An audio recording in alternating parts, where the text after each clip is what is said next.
Bismillahirrahmanirrahim. Eee, Hari ini kita akan mengkompilasi tentang low back pain seperti yang saya sampaikan kemarin. Memang kasus low back pain ini memang kasus yang sangat kompleks. Saya akan coba lihatkan ke teman-teman terkait dengan kompleksitas low back pain dalam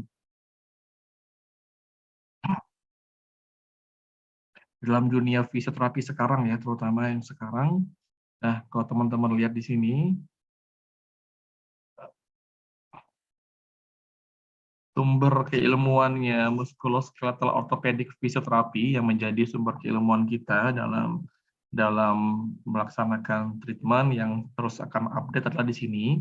Jadi kawan-kawan, kalau teman-teman tanya, saya dapat sumber dari mana, bagaimana cara update referensinya, maka saya menggunakan ini, yaitu dari APTA ya, kawan-kawan, dari APTA di sini, ya. Lalu namanya adalah Academy of Orthopedic Physical Therapy. Sini. Nah, di sini yang kita lihat adalah Clinical Practice Guideline.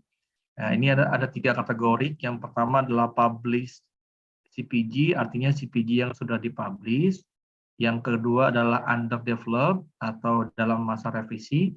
Dan yang ketiga ini adalah kalau kita ingin, dia nanya ke kita, kira-kira apa yang Anda ingin kembangkan terkait dengan new CPG. Ya, jadi ada tiga kolom seperti ini. Nah, kita ambil contoh misalnya terkait dengan adhesive capsulitis ya, atau shoulder pain atau thorax dan sebagainya. Itu ada di sini kalau kita lihat reviewnya. Nah, di sini ya, sini ya teman-teman ya. Ini. Jadi masih revision in development, masih sedang dikembangkan revisinya, masih dalam proses pengembangan revisi ini, teman-teman ya. Ini. Ya. Shoulder adhesive capsulitis masih dalam proses ini, jadi dia belum selesai dalam revisi, ya, masih dianggap belum ada perubahan mayor di situ, dan ada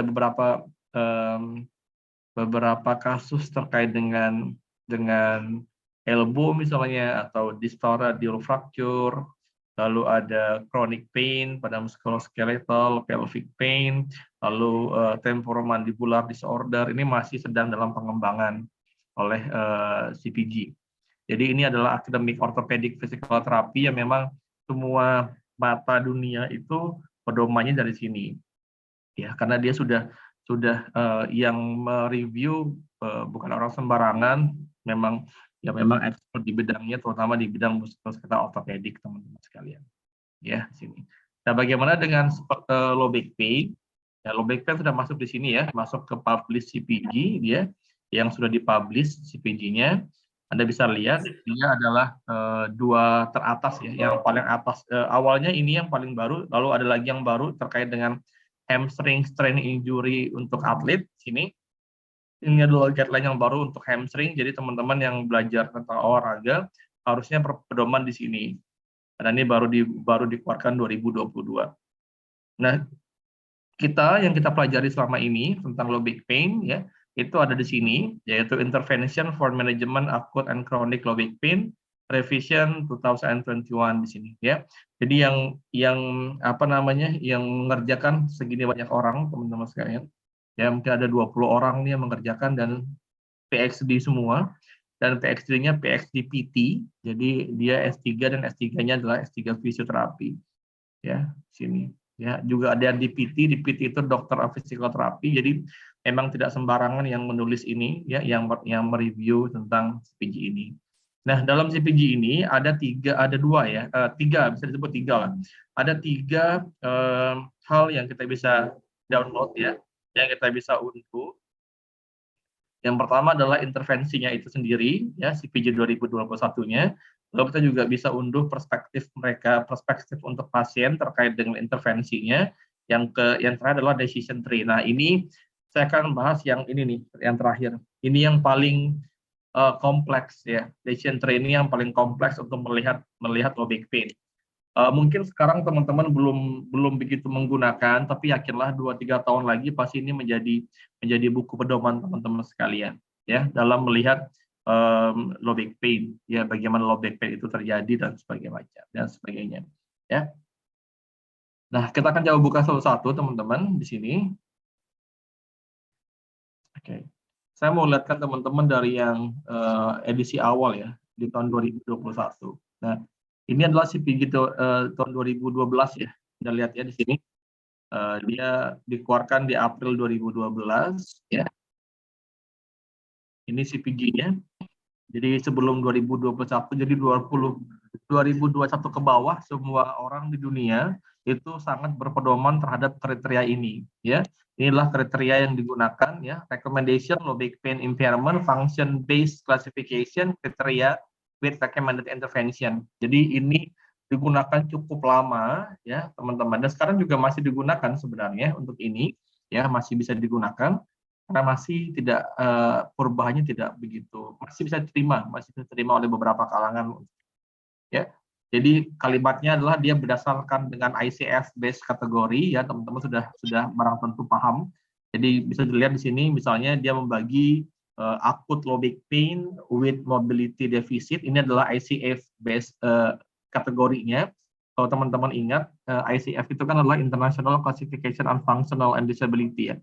Ya, jadi itu adalah kategori kalau nanti teman-teman masuk ke rumah sakit itu menjadi kategori yang menjadi hak teman-teman, menjadi kewajiban teman-teman untuk dilakukan tindakan fisioterapi. Nah, maka di sini kategorinya lebih ke gangguan gerak dan fungsi ya, human and function. Dilihat di sini. Jadi namanya sudah acute low back pain with mobility deficit. Ini kalau teman-teman ingat sama seperti yang ada di shoulder pain. Maka keluhannya adalah shoulder pain and mobility deficit, shoulder pain and muscle weakness, ya. Shoulder ada juga yang instability, coordination impairment. Nah, jadi kategori permasalahannya adalah kategori permasalahan yang bersifatnya functional sesuai dengan ICL. Nah, yang ini yang tidak di bold ini adalah ICD-nya. ICD itu adalah International Classification of Disease. Disease itu artinya penyakit ya. Penyakit ya dalam hal ini karena ini adalah muskuloskeletal ortopedik, maka dalam hal ini gangguannya gangguan struktural ortopedik seperti lumbosakral segmental somatis dysfunction. Itu adalah gangguan-gangguan yang sifatnya gangguan struktural. Nah, kita yang kita tangani bukan gangguan lumbosakral segmental somatic dysfunction-nya, tapi lebih ke acute low back pain with mobility deficit-nya. Kira-kira seperti itu. Ya. Ini sudah dijelaskan terkait dengan simptomnya, misalnya acute low back pain, lalu ada tightness, durasi 1 bulan, onsetnya seperti apa, lalu impairment-nya seperti apa. Ini simptom sini masuknya ke history taking ya. Lalu impairment body function nanti ini bisa dicek dengan physical examination, misalnya lumbar range of motion limitation, restricted pada lower thoracic and lumbar segmental mobility. Nah, yang sebelah kanan adalah primary intervention strateginya, misalnya digunakan manual terapi, therapeutic exercise yang meningkatkan mobility spinal, lalu juga pasien edukasi dan sebagainya. Ya, di sini memang yang diharapkan oleh teman-teman di CPG dari APTA, kita tidak lagi bicara tentang teknik, tidak lagi bicara tentang secara technically ya, tapi lebih ke strateginya mau seperti apa. Manual terapi dipakai apa, misalnya menggunakan trust and non-trust, ya. Bagaimana bentuknya, itu teman-teman sudah pelajari di semester sebelumnya. Lalu therapeutic exercise, terapi latihan, teman-teman juga udah belajar, yang mana intinya adalah untuk maintain spinal mobility. Dia tidak membatasi harus seperti ini bentuknya, tidak. Yang penting strateginya apa. Untuk pasien dengan acute low back pain, strateginya seperti apa. Ya. Lalu juga ada yang subacute low back pain di sini, ya, dengan simptom yang pastinya berbeda. Ya, masih dengan ICD yang sama, gangguan lumbosacral segmental atau somatic dysfunction. Lalu juga ada berikutnya yang akut ya, balik lagi ke akut dengan ICD yang berbeda. Yang tadi lumbosacral segmental, sekarang ke spinal instability. Nah, gangguannya bukan lagi mobility deficit saja, tapi sudah berubah menjadi movement coordination impairment. Teman-teman sekalian. Ya, ini juga berbeda-beda semua nih, cara-caranya berbeda-beda. Selain itu, dia juga menambahkan yang lain, ini ada kronik ya, kronik juga ada, jadi ada kronik, ada subacute, dan juga ada, Anda lihat ini, nanti ini menjadi perbedaan yang cukup kentara di 2021. Nah, selain spinal instability, jadi kalau kita bisa kasih nomor ya. Jadi yang pertama itu gangguannya adalah somatic segmental ya, dysfunction. Lalu yang kedua spinal instability. Yang ketiga itu ada flat back syndrome atau lumbago due to displacement of intervertebral disc. Jadi emang ada displacement pada vertebral disc-nya. Ini bentuknya apa, Pak? Banyak banget nih, misalnya spondylolisthesis, ya, dan sebagainya. Teman-temannya yang artinya gangguannya displacement pada intervertebral disc, jadiin satu di sini, ya. Dan setiap kasus dia ada fase akutnya, ya, nanti ada juga yang subakut, juga yang kronik. Oke. Nah ini dan ini juga beda-beda teman-teman ya. Kalau ini movement coordination impairment, kalau ini gangguannya adalah lower extremity pain. Jadi ada nyeri jalar sampai ke lower extremity pain. Nah, kalau yang ini gangguannya gara-gara sciatica, ya, ini akut juga. Ini ada radiating pain akibat sciatica. Simptomnya apa? Di sini sudah ada nih. Ya. Rasa numbness, rasa kelemahan dan sebagainya. Nah, di sini masih ada seperti SLAM test, SLR, ya, ini masih ada di sini. Jadi kita lihat bedain dengan 2021. Dan ya, nah ini juga ada gangguan central nerve system, ya. Itu jadi kalau kita lihat 2021, ini saya pakai cukup lama teman-teman sekalian, ya. Sejak saya tahu ini saya pakai cukup lama sampai akhir 2020 masih menggunakan ini dalam pembelajaran dan juga dalam treatment pasien. Jadi dibagi akut low back pain with mobility deficit, subakutnya gimana, lalu intervensinya di sebelah kanan ini. Ya. Ya, kita masih gunakan ini cukup lama. Lalu 2021 muncul untuk menyempurnakan apa yang ada di 2012. Nah, di 2021 teman-teman semuanya ada perubahan yang cukup dramatis ya, atau cukup kuat di sini. Saya akan mau lihatin ke teman-teman dulu kira-kira berapa sih paper yang coba mereka ambil ya di sini ya. Di sini paper yang diambil itu ada di paling bawah. Coba ke bawah.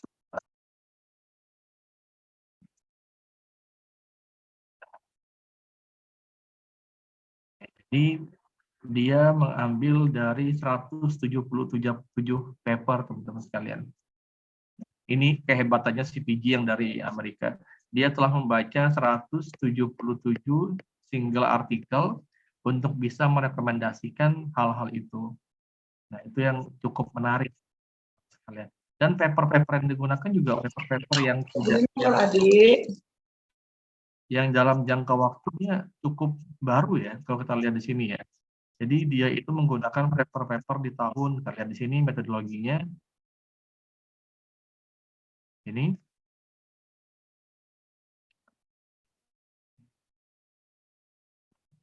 Jadi di sini dia menggunakan literatur dari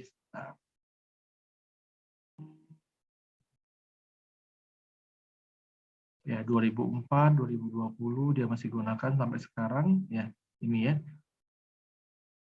Banyak sekali. Oke. Nah, jadi dia kita lihat ya, dia mulai mengupdate yang 2012, lalu revisi 2020 sampai sekarang yang ke tahun 2021. Jadi lalu juga database-nya juga banyak yang mereka gunakan. Di sini ada 1, 2, 3, 4, 5, ya. Jadi cukup banyak teman-teman sekalian. Kalau kita mau lihat ini cukup banyak sekali yang mereka gunakan untuk mencari apa namanya? Mencari referensinya. Pak, bedanya apa Pak dengan kalau artikel-artikel yang kita cari sendiri di Google atau di apa?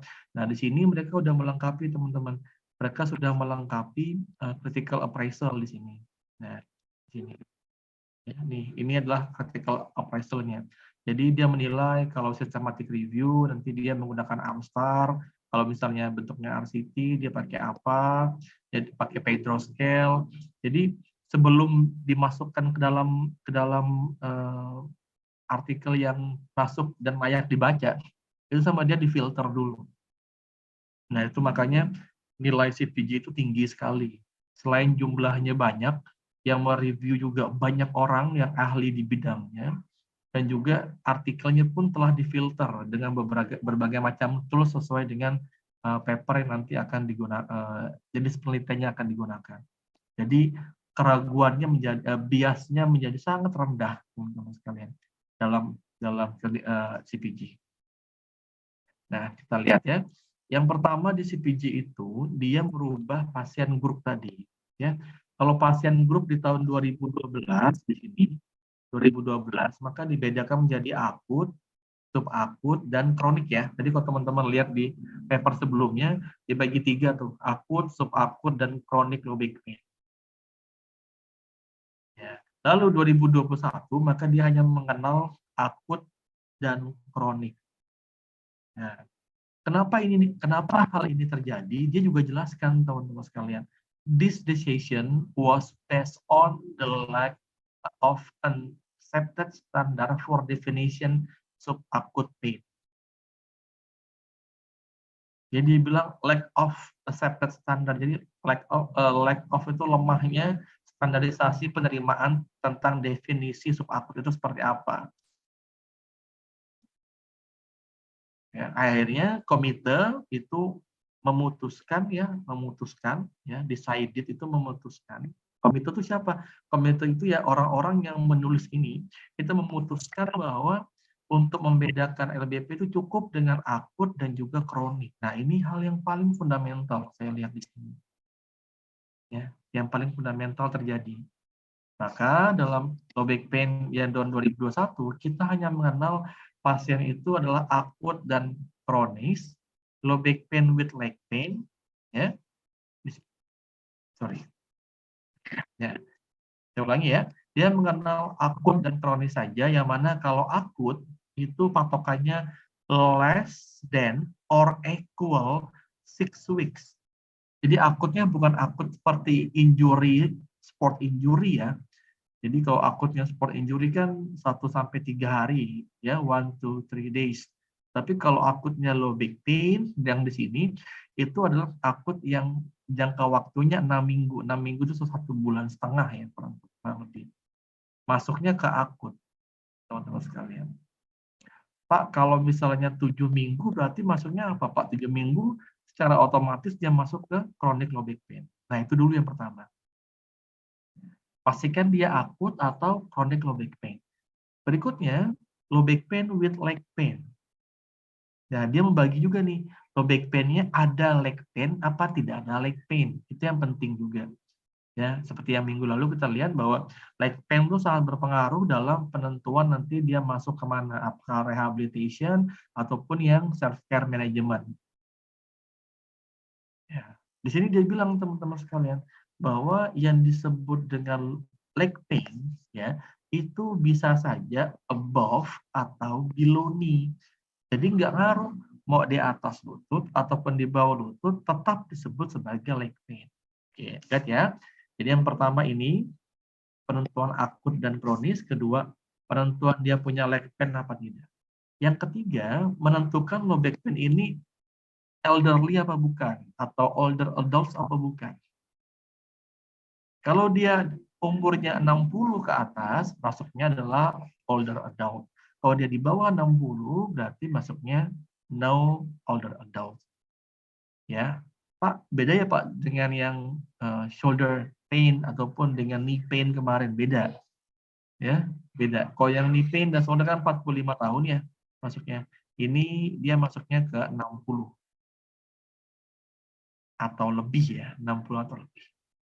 Berikutnya yang keempat, kita cuma diminta sama mereka, teman-teman sekalian, untuk memastikan dia pernah operasi nggak di area low back pain atau dikarenakan low back pain itu. Ya, itu saja.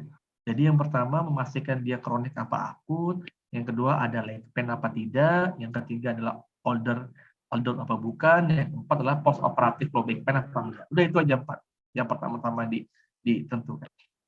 Fungsinya apa Pak untuk tahu ini? Nah, fungsinya nanti untuk kita menentukan tindakan kita mau seperti apa di sini.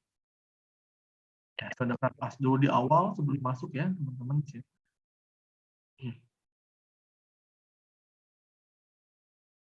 Oke. Evidence based maps-nya. Jadi kalau dia dibagi menjadi akut ya, ini yang satu, teman-teman. Lalu yang kedua adalah yang kronik. Ini yang kedua, kronik. Nah, sejak 2021, teman-teman sekalian, ya, mereka sepakat, kita pun sepakat bahwa yang namanya low back pain itu intervensinya cuma 4. Yang pertama exercise, yang kedua manual and other directed therapies, manual terapi boleh, ataupun other directed therapies. Ketiga, classification system. Keempat, patient education. Udah itu aja. 4 itu yang menjadi pedoman atau ketika ada orang low back pain, intervensinya apa ya? Jangan ragu, jangan gusar, teman-teman. Sampaikan kalau low back pain, mau dia akut atau mau dia kronik, itu intervensinya jenisnya sama atau strateginya sama. Exercise, manual and others directed therapies, classification system, dan juga edukasi pasien. Yang membedakannya apa, Pak? Yang membedakannya onsetnya. Apakah dia akut atau dia kronik di sini. Walaupun tidak merubah strateginya ya. Jadi strateginya tetap sama nih. A-nya exercise, B-nya manual terapi, E-nya classification system, D-nya edukasi pasien. Ini juga sama. Waktu kronik, A-nya exercise, B-nya manual terapi, C-nya classification, D-nya pasien edukasi. Tadi kita juga ditanyakan teman-teman sekalian, untuk apa tahu akut dan untuk tahu kronik? Karena berbeda intervensi yang direkomendasikan. Kita lihat di sini. Pasien datang kan biasanya akut kronik, akut low back pain ya. Jadi ini akutnya low back pain ya teman-teman ya. Ya ini akutnya low back pain bukan akutnya spot injury ya. Jadi akutnya low back pain itu 6 minggu ya, lama ya. Ya, ini lama sebenarnya. Akutnya tuh tetap lama. Ya, jadi kalau kita ketemu dengan akut low back pain yang dia bilang baru 6 bulan, ini masih 6 mingguan, belum lebih dari 6 minggu, maka yang harus digunakan, should use-nya adalah trust and non-trust joint mobilization, menurut mereka.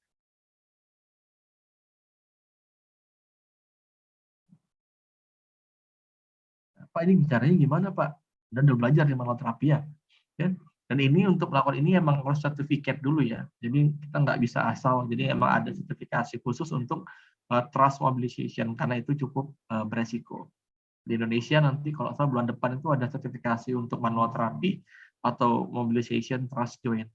Jadi ini memang direkomendasikan, tapi memang harus orang-orang yang memang tersertifikat. Karena ini cukup riskan kalau salah melakukannya. Oke. Nah, kita cari yang agak masuk akal di bawahnya nih, sini. Nah, ini kan manual terapi nih. Nah, bagaimana dengan exercise? Exercise-nya adalah muscle strengthening and specific trunk activation. Teman-teman sekalian.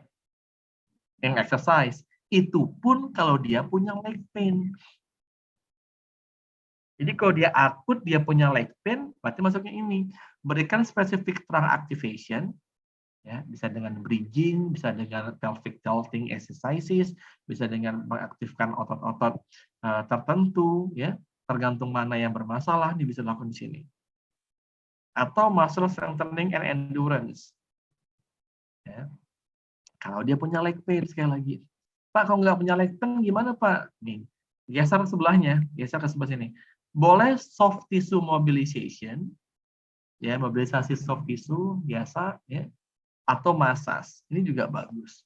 Nah, yang kemarin teman-teman masih ingat ya mungkin ya, yang disebut dengan TBC. Nah, makanya saya bilang di luar sana yang paling aman dan yang paling sering dilakukan oleh teman-teman fisioterapi di fase akut itu adalah TBC, treatment based classification. Apa itu TBC? Ya udah tahu ya TBC kemarin udah kita bahas panjang lebar bahwa dia adalah terkait dengan triage, ya. Ada triase medical, ada triase rehabilitation, dan juga ada triase yang self-care management. Jadinya kan tanya, kapan Pak digunakan TBC itu? Digunakan pada low back pain yang fase akut. Ya, kapan Pak akut itu? Akut itu adalah 6 minggu atau kurang dari 6 minggu. Ya, bisa pakai TBC. Nah, di TBC nanti boleh ada leg pain-nya, boleh tidak ada leg pain-nya. Tergantung nanti penilaian kita saat melakukan assessment di sana. Ya, dengan Starbucks kemarin ya, Starbucks yang kemarin. Oke, nah ini edukasi pasien, ini banyak tekniknya, Anda bisa lihat sendiri nanti bentuknya kayak apa untuk pasien edukasi. Jadi yang ini yang paling direkomendasikan, should use itu harus digunakan, may use itu adalah ya boleh digunakan, ini dapat digunakan. Kalau ini yang bawah masih ada gap terkait dengan penelitian. Jadi gap knowledge gap itu ada yang setuju, ada yang nggak setuju. Ya, jadi kayak drain needling, traksi, ya, multimodal exercise, strong mobility, ini masih dalam level knowledge gaps, teman-teman sekalian. Oke, ya jelas ya kenapa saya kemarin mengajarkan teman-teman untuk yang TBC. Ya, TBC juga di bawahnya juga ada intervensinya, saya sudah kasihkan ke teman-teman, teman-teman tinggal copy aja di situ, lihat intervensinya seperti apa, udah aman. Yang penting melihat triasenya ini, masuk apa enggak, dan lakukan Starbuck screening tools-nya. Oke, nah bagaimana dengan pasien-pasien yang lebih dari 6 weeks? Nah, gimana nih kalau lebih dari 6 weeks? Nah, kalau lebih dari 6 minggu, teman-teman sekalian, maka ini yang dilakukan. Ya. Kalau dia for adult, cukup general exercise, ya di sini. Kalau enggak, boleh aquatic exercise, specific exercise, boleh. Silahkan. Jadi Pak, boleh nggak Pak untuk akut itu diberikan akut low back pain diberikan apa namanya aquatic exercise? Ya, jawabannya tidak direkomendasikan. Ya, kita nggak bilang boleh nggak boleh ya, tapi tidak direkomendasikan. Apa arti tidak direkomendasikan? Artinya penelitian-penelitian terkait dengan aquatic exercise ya di dunia ini untuk fase akut low back pain itu tidak efektif. Ya. Tidak harmful itu membahayakan, tapi tidak efektif. Untuk yang akut ya, teman-teman sekalian. Tapi kalau untuk yang kronik, boleh, nggak apa-apa.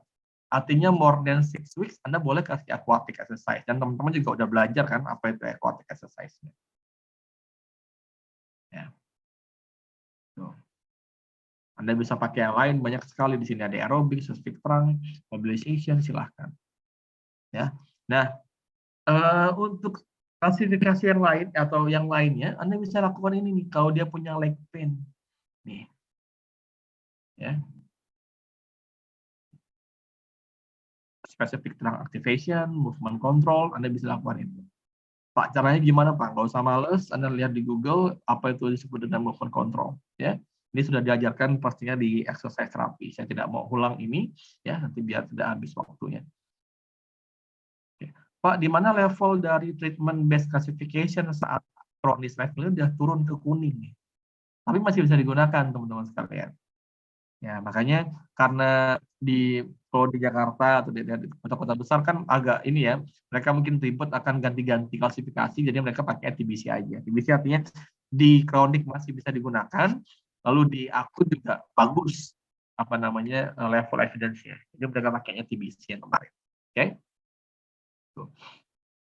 Oke, teman-teman, ini adalah CPG yang baru, jadi sangat simple. Untuk yang baru tinggal dibagi aja dia akut atau kronik, lalu dibagi mau lakukan apa, exercise atau manual terapi atau classification system atau patient edukasi. Ya. Jadi jangan buru-buru mentreatment pasiennya, pastikan dulu dia masuknya akut apa kronis. Akutnya batasannya 6 minggu.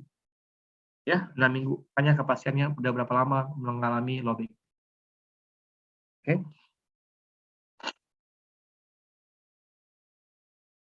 Dan jangan tertipu low back pain dengan muscle strain. Jadi seperti tadi ada pasien saya atlet renang ya, dia mengalami muscle strain aja. Jadi ada strain pada otot bagian belakang. Nah, itu kita nggak bisa bilang low back pain ya, maksudnya low back pain itu pasti akan makan waktu banyak, dan itu cuma strain aja. Dan maksudnya sebelumnya dia nggak apa-apa, tadi pagi dia latihan, dia sakit, dan dia strain pada muscle-nya, ya perlakuannya seperti injury biasa aja. Oke, itu teman-teman sekalian.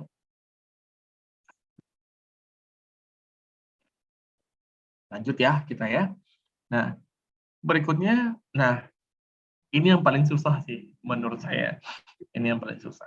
Nah, ini adalah di sini para peneliti ini menggabungkan ya. Nah, kalau Anda lihat di sini ya, ini ada University Southern California atau USC. Ini adalah the best university in the world kalau Anda mau masuk ke fisioterapi. Ya, harus katakan itu. Ini adalah best of bestnya university kalau mau bicara tentang fisioterapi, ini adanya di University of Southern California. Ya, nggak ada yang ngelawan soal ini. Ya, semuanya mengakui soal itu. Ya, teman-teman Anda boleh ke sana. Mudah-mudahan nanti bisa masuk. Ya, nah, di sini lihat low back pain decision tree atau pohon keputusan dari low back pain. Di sini jelaskan teman-teman sekalian bagaimana perubahan 2012 ini ke 2021. Ya, di sini dijelaskan ya. Ya, dijelaskan banyak tentang bagaimana perubahan 2012 ke 2021.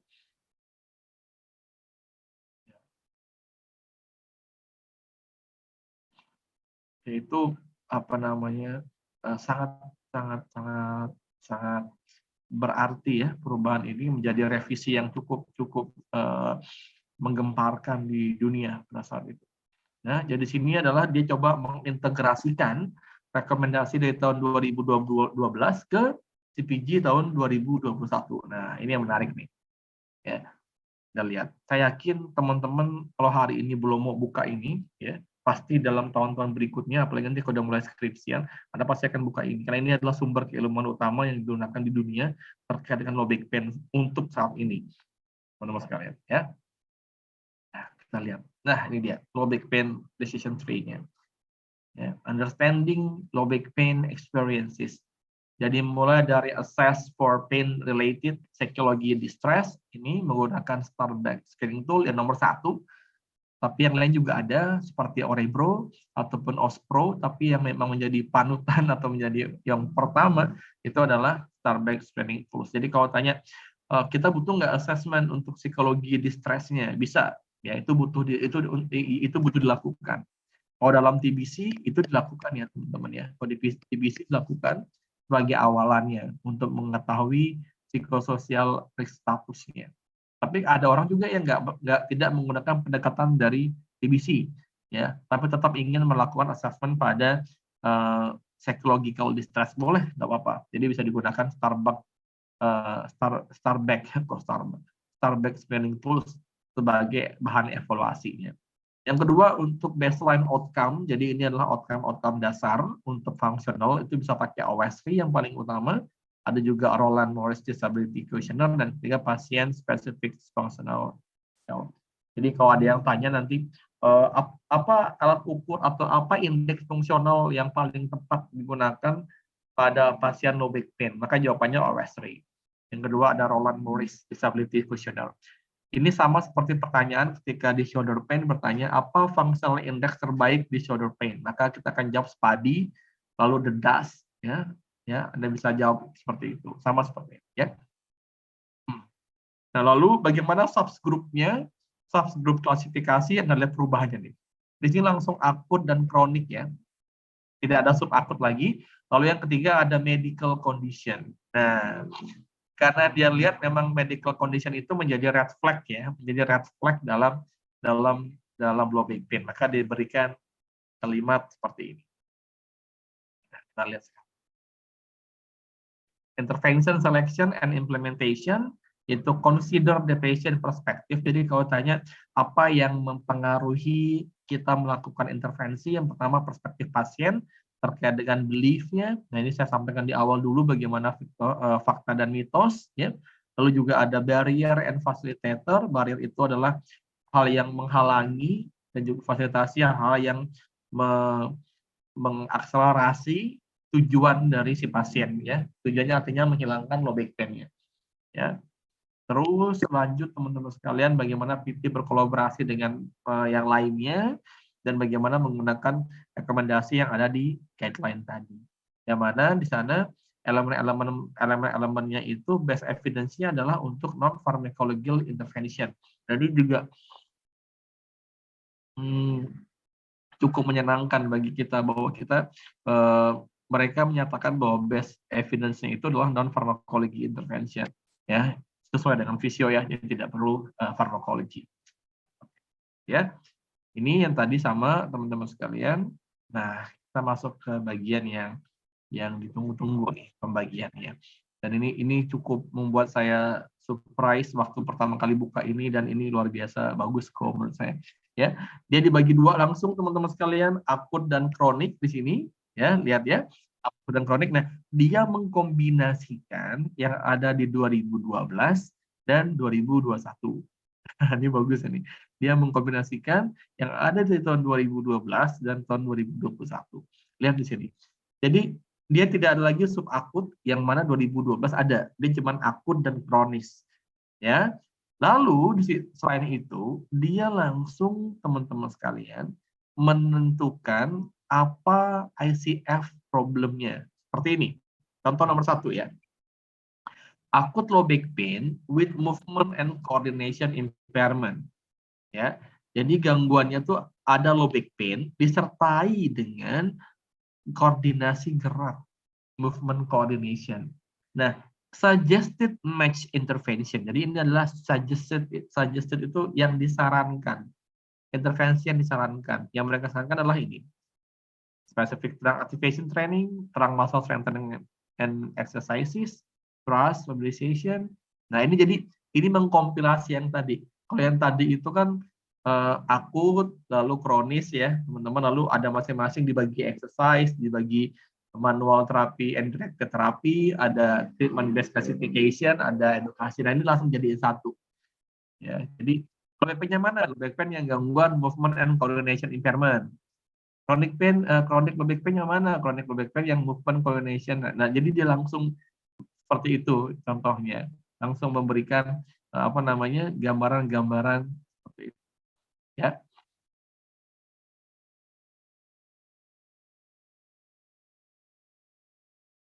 Lanjut teman-teman sekalian di sini. Ya, lihat ya. Nah, berikutnya nomor 2 di sini. Oh ya, untuk UAS-nya nanti saya jelaskan setelah ini ya. Saya akan jelaskan setelah ini tentang UAS-nya. Nomor 2 di sini kawan-kawan sekalian, dia masih akut tapi dia related-nya dengan kognitif ya dan afektif. Nah, jadi gangguannya tentang kognitif juga. Jadi ini dia butuh biopsikososial, butuh edukasi neuroscience di sini, dan active education and advice. Bisa aja. Ya, jadi benar-benar dia low back pain-nya bukan dikarenakan yang lainnya, dia karena ini. Oke, yang ketiga di sini akutnya dikarenakan mobility deficit-nya paling banyak ditemukan. Ya, intervensinya ini. Yang keempat ini adanya lower extremity pain. Nah, ini teman-teman juga udah ngerti ini apa. Ya, dia punya leg pain. Ya. Lalu berikutnya adalah yang kelima, radiating pain. Ya, nyeri jalar. Ke mana-mana jalarnya. Sini. Ini teman-teman sekalian yang ada di akut. Yang di kronik beda lagi nih. Ya, kronik yang pertama adalah dia gangguannya coordination impairment. Yang kedua itu radiating pain, langsung ke radiating pain. Ya. Yang ketiga dia generalized pain. Jadi ini bedanya antara yang akut dan juga yang kronik. Ya, yang akut itu ada 5, yang kronik ada 3. Jadi ini dia didesain untuk dikombinasikan antara CPG-12 sama CPG-221. Ya, ini bagus nih teman-teman sekalian. Oke, lanjut ya. Oke, sekarang ini kan teman-teman mungkin tanya, Pak, ini cara mencari tahu dia gangguan movement coordination gimana, Pak? Atau gimana, Pak, tahunya dia punya gangguan radiatif pain atau bagaimana taunya dia mengalami gangguan lower extremity pain, itu apa tanda-tandanya. Nah, di bawah sini telah dijelaskan. Ya, di sini telah dijelaskan. Nih, sama ya jumlahnya ya, 1, 2, 3, 4, 5. 1, 2, 3. Sama ya teman-teman ya? Ada 5, 3, 5, 3. Sama ya? Tapi ditambahkan lagi medical condition. Nah, medical condition ini yang saya sampaikan kemarin, red flag nih. Kalau ketemu medical condition, apa yang harus teman-teman lakukan? Refer ke dokter. Nah, ini juga ada tanda-tandanya. Kita mulai ya dari awal nih, dari yang akut low back pain deh. Kita ambil satu contoh misalnya akut low back pain with mobility deficit nih. Ya. Dia akan merasakan bahwa ini akut low back pain ya. Itu nggak cuma di back-nya aja, nggak cuma di low back-nya, tapi juga di buttocks-nya, artinya di bagian glutes area dan juga di thigh. Ya. Tapi nyeri ya, bukan jalaran, bukan menjalar, tapi nyeri pada daerah itu tuh beda teman-teman sekalian nanti. Kalau nyeri menjalar itu ya kerasa ada jalaran nyerinya, tapi ini nyerinya tuh di areanya itu. Ini yang pertama. Ya. Yang kedua, onset symptomnya often linked to a recent unguarded and awkward movement or position. Nah, artinya ini teman-teman sekalian, si pasien pasti ngomong ke kita bahwa dia tuh habis melakukan sesuatu yang nggak biasanya dia lakuin. Misalnya ada orang datang nyobain pekerjaan baru yang apapun itu ya, misalnya mencangkul kah atau dia ke berkebun yang harusnya dia nggak pernah, misalnya orang kantoran tiba-tiba berkebun, nah, dia akan mengalami namanya awkward movement position atau unguarded. Unguarded itu posisi ini dia nggak siap dengan posisi itu atau awkward position. Nah, maka biasanya dia akan ngomong seperti itu. Jadi nyerinya tuh daerah pinggang lalu sampai glutnya sampai ke thigh. Itu nggak jalar ya, tapi nyerinya sekitar situ. Beda sama nyeri jalan. Nah, ini masuknya ke akut low back pain. Ya, intervensinya apa nih Pak? Intervensinya ini. Nah, oke, sudah ya. Ini contoh satu. Atau mau yang lain misalnya yang radiating pain. Sini. Nah, nih teman-teman sekalian. Di sini pada radiating pain, ini yang paling penting nih, ada rasa paresthesia, numbness, dan weakness. Paresthesia itu artinya rasa gering-gingen ya. Nah, numbness itu rasa kayak geli ya, rasanya kayak nggak nyaman gitu. Jadi paresthesia, kehilangan rasa. Jadi kalau kita cek sensoriknya tuh agak berkurang. Numbness itu rasanya kayak gering-gingen, geli-geli seperti itu. Weakness itu kelemahan. Nah, dia rasanya beda. Beda sama yang ini. Kalau ini nyerinya sama seperti yang di back, ini sama. Tapi dia jalannya emang banyak. Sampai ke glutes-nya, sampai ke thigh-nya. Ya. Oke. Ya, bisa dipahami ya, teman-teman, model-model seperti ini kelihatannya. Ya. Ya, Pak, bedain lagi dong, Pak. Bedain sama yang related lower extremity pain. Apa bedanya lower extremity pain dengan radiating pain? Oke, apa bedanya lower extremity pain dengan radiating pain? Kalau lower extremity pain, teman-teman sekalian, ini low back pain-nya kita bisa asosiasikan itu dia refer to glutes, thigh, leg pain, ya sama seperti yang ini, yang atas, that worsen with flexion activity and sitting. Nah, ini poinnya di sini nih. Ya, jadi areanya sama seperti yang awal, tapi dia itu bertambah buruk kalau dilakukan gerakan fleksi dan juga saat duduk. Flexion and duduk. Nah, jadi suruh duduk lalu flexion activity. Ya, itu lower extremity pain. Dan juga report numbers. Ya, report numbers itu artinya melaporkan banyak sekali low back pain related lower extremity pain episode. Jadi banyak sekali episodenya tuh episode dalam low back pain itu adalah low back pain yang berkaitan sama extremity pain, artinya lower extremity pain. Nah, ini beda sama yang ini. Ya, kalau sama yang ini ya, dia itu punya penyebabnya teman-teman sekalian. Penyebabnya karena awkward movement position. Dan dia kalau sitting, kalau fleksi nggak apa-apa, biasa aja. Tapi emang areanya area back, bottom, buttocks dan take pain. Tapi kalau yang lower pain ya, ini dia dia tidak punya riwayat upward position, dan dia makin memburuk kalau flexion activity and sitting. Oke. Bisa ya. Nah, ini yang kronik, teman-teman. Yang kronik sebelah sini. Misalnya chronic radiating pain. Bedanya apa, Pak? Chronic radiating pain sama chronic yang akut low back pain. Ya, chronic low back pain sama yang akut low back pain sama-sama radiating pain. Ya, sama-sama mengeluhkan paresthesia. Ya, tapi di sini teman-teman sekalian, dia sudah mulai ada kehilangan ya sensori, strength-nya, refleksnya dan refleks ya dan sebagainya. Selain kita tinggal lihat durasinya. Misalnya kalau akut berarti kan less than 6 weeks, kalau kronik artinya more than 6 weeks. Ya, itu kalau gampangnya kayak gitu, teman-teman sekalian. Nah, bagaimana yang general pain? Nah, kalau general pain memang dia itu durasinya itu for longer than 3 months. Dia bilang udah lebih dari 3 bulan dia ngerasain ini, teman-teman sekalian. Nah, ini udah mulai masuk ke dalam afektif. Jadi ada gangguan kognitif, misalnya, konsepnya ini gini, bukan gangguan kognitif seperti kehilangan ini ya, kecerdasan, enggak, tapi lebih ke behavior-nya, lalu ke health belief-nya, kepercayaan terhadap penyakitnya di situ, dan mulai depresi, mainnya di situ. Nah, ini teman-teman, ini gabungan antara 2012 sama 2021. Nah, Pak, mana Pak yang kemarin yang katanya nggak boleh kita treatment, Pak? Nah, di sini teman-teman, ini yang kita nggak boleh treatment. Ya, jadi ada tumor misalnya, ada cauda equina,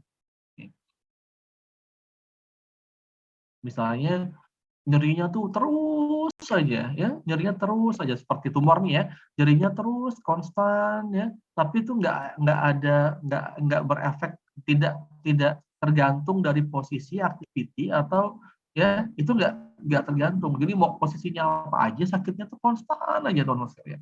Dan semakin buruk saat malam. Nah, ini hati-hati nih. Jangan langsung di treatment. Satu, kedua yang terakhir nih, no relief with bed rest.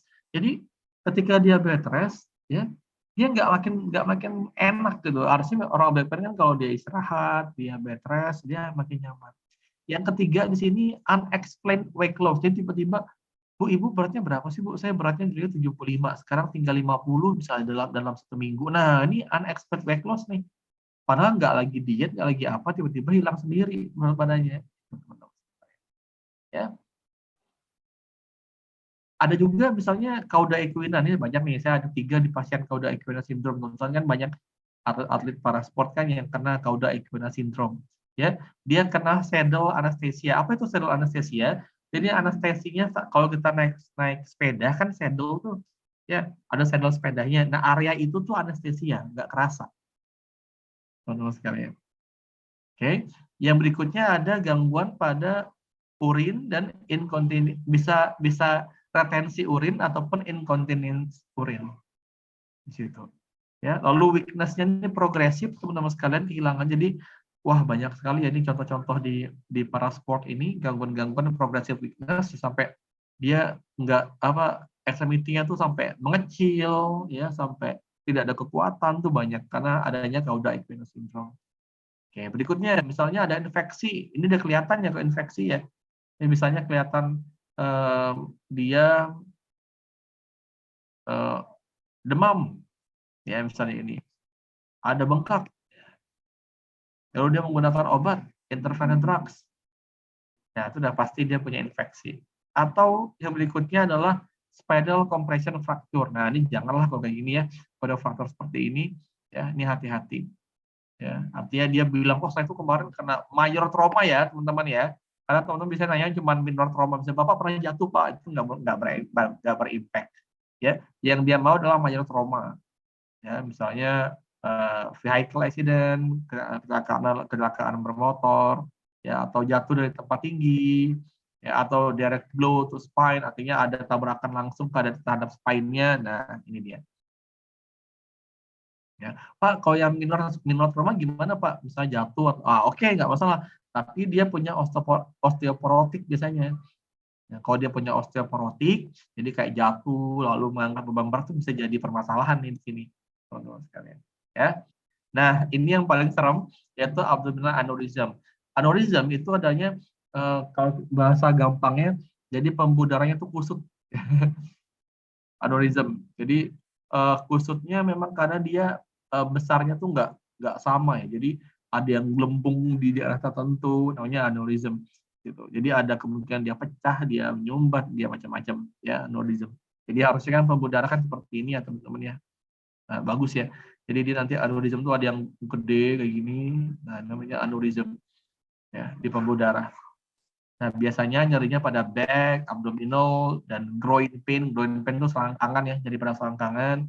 Lalu present peripheral vascular disease, ya, coronary artery disease. Jadi kalau seperti ini teman-teman harus hati-hati, ya.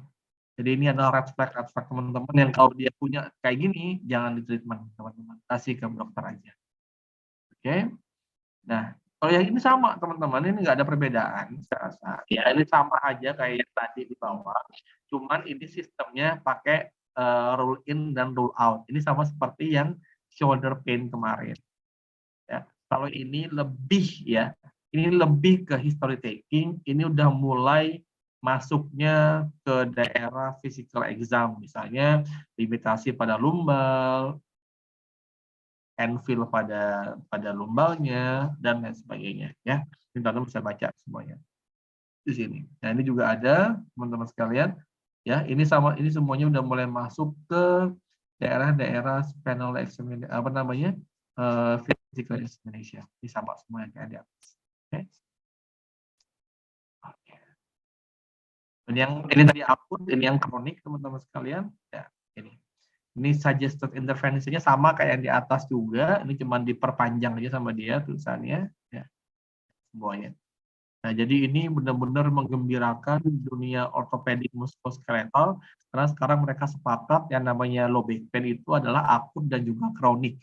Akut dibagi 5 dan kronik dibagi 3. Itu udah kesepakatan teman-teman sekalian.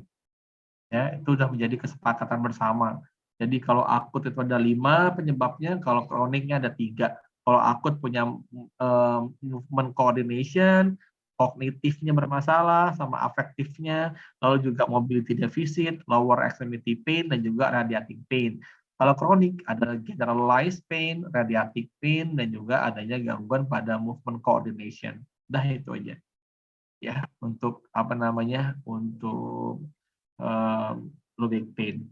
Ya, intervensinya silahkan teman-teman mau apa, saya tuh nggak terlalu bermasalah teman-teman mau menggunakan apa, tapi pastikan yang Anda gunakan, so, Pak, saya mau lakukan gerakan ini. Nah, mana gerakan itu tuh apa namanya di sini? Itu aja. Itu juga nanti untuk soal ini ya, untuk ujian praktek teman-teman yang dalam bentuk project itu, sampaikan. Misal kamu men-setting low back pain seperti ini, seperti itu low back pain-nya. Nah, pastikan dia mana nih. Misal, Pak, saya lakukan gerakan A. Ini termasuk ini Pak, termasuk dalam trust and non-trust mobilization. Pak, saya pakai gerakan B, ini maksudnya ini Pak, general exercise training. Nah, saya maunya kayak gitu, teman-teman sekalian. Jadi kasus saya itu Pak, dia itu mengalami akut low back pain with mobility deficit Pak. Kenapa? Karena history taking-nya dia mengalaminya kurang dari 6 minggu, areanya itu tidak cuma di back, tapi juga sampai ke glutes-nya, sampai ke thigh-nya, dan dia itu menyampaikan ke kami Pak bahwa nyerinya itu setelah saya salah melakukan gerakan. Jadi saya nggak pernah ke sawah, tiba-tiba saya ke sawah nyobain punya cangkulnya kakek, tiba-tiba pinggang saya sakit. Nah, itu udah jelas tuh pasti ke sini arahnya teman-teman sekalian. Nah, kalau teman-teman tinggal tambahkan lagi physical exam-nya. Nah, lalu Pak, ketika saya cek untuk physical examination ternyata lower thoracic sama lumbar range of motion-nya limitasi Pak. Jadi ada limitasi pada thoracic atau lumbalnya, range of motion-nya Pak. Udah enak banget itu, udah mantap kayak gitu. Ya, itu udah bagus teman-teman sekalian seperti itu. Nah, tinggal intervensinya mau pilih yang mana di sini dan sampaikan namanya apa. Pak, saya mau lakukan gerakan, saya mau aktif edukasi and advice, Pak, nggak masalah teman-teman sekalian. Ya, dan saya berikan edukasi ke mereka bahwa ini itu tidak apa-apa, ini tidak membahayakan, bahwa ini merupakan kejadian biasa yang hanya perlu istirahat sebentar dan juga modifikasi gerakan, seperti itu Pak. Saya itu intervensinya nggak apa-apa. Berarti namanya ini active education and advice. Udah teman-teman sekalian. Seperti itu. Ya, silakan apakah ada pertanyaan dari saya. Ini adalah guideline campuran atau inilah kombinasi terakhir yang dikeluarkan oleh CPG menggabungkan antara 2012 dan juga 2021 sehingga dia menjadi lebih kompleks. Pak, ini dapatnya di mana Pak? Tadi ya, langsung join aja ke websitenya di Akademi Ortopedik tadi di APTA, silakan di-download, ini bisa download secara gratis, teman-teman sekalian. Ya. Lalu untuk soal UAS nanti, saya samakan soalnya seperti UTS kemarin, cuma ada penambahan soal isi, ya. Ada penambahan soal isi yang saya tambahkan di tempat teman-teman dan juga tentang low back pain, dan jawabannya ada di CPJ 2012 sama CPJ 2021. Ya, nanti ada di situ semuanya. Jadi ada di sana semuanya.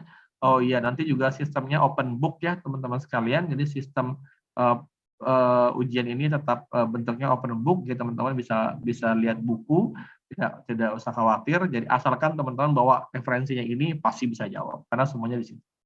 Ya, Anda bawa yang ini decision tree yang ini, bawa CPG 2021, bawa CPG 2012, ya, insya Allah bisa semuanya. Dan juga kalau misalnya lupa tentang shoulder pain dibawa juga, kalau lupa soal knee pain itu juga dibawa. Jadi kalau Anda bawa semua referensi itu saya rasa tidak ada masalah mengerjakan UAS-nya. Ya, saya cukupkan sekian teman-teman. Silakan kalau ada pertanyaan saya beri kesempatan.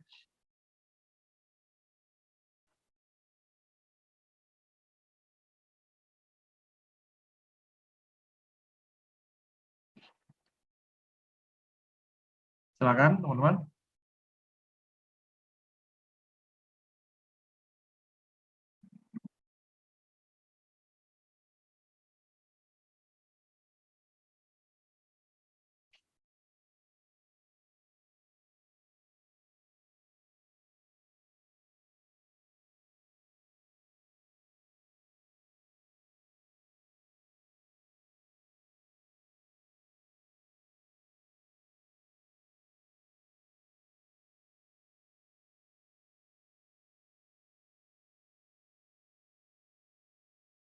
Ada yang mau sampaikan kawan-kawan, silakan.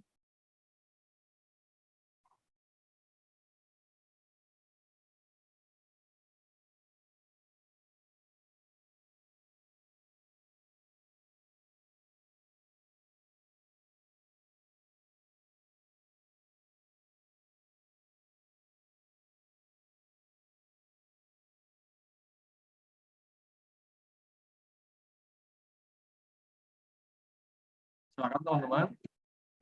Kalau nggak ada bilang nggak ada, kalau ada bilang ada ya. Pak, mohon maaf izin saya Yonita, itu ada chat dari Mbak Sabina Pak di kolom chat. Oh, sorry, maaf. Iya, referensinya saya sampaikan saya di sini ya. Referensinya tinggal saya taruh linknya aja kali ya di sini. Sebentar, tunggu sebentar teman-teman.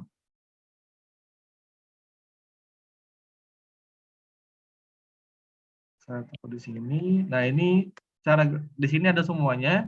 Lalu untuk yang tadi yang decision tree tadi yang terakhir itu referensinya yang ini.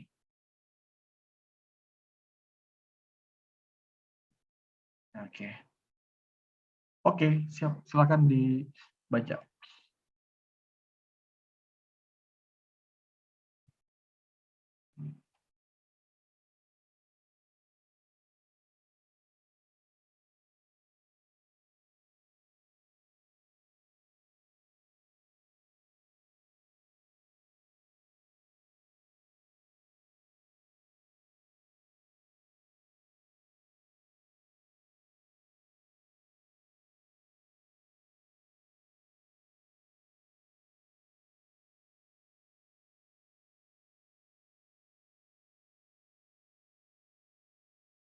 Silakan teman-teman, ada pertanyaan ini.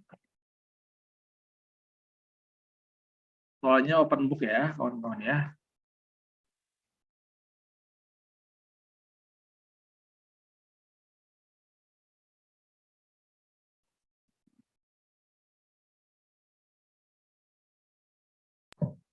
Kalau dari kelas B cukup Pak. Siap.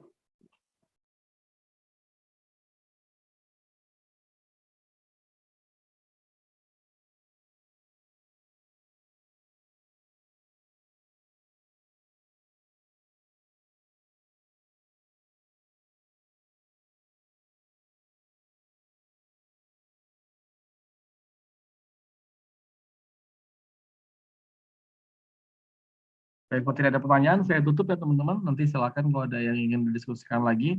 Jadi ujiannya itu nanti ada soal pilihan ganda Fignet-nya, lalu ada soal IC-nya 2 ya. Silakan teman-teman persiapkan untuk referensinya ya. Biar nanti ketika ujian bisa gampang untuk buka-buka referensinya ya.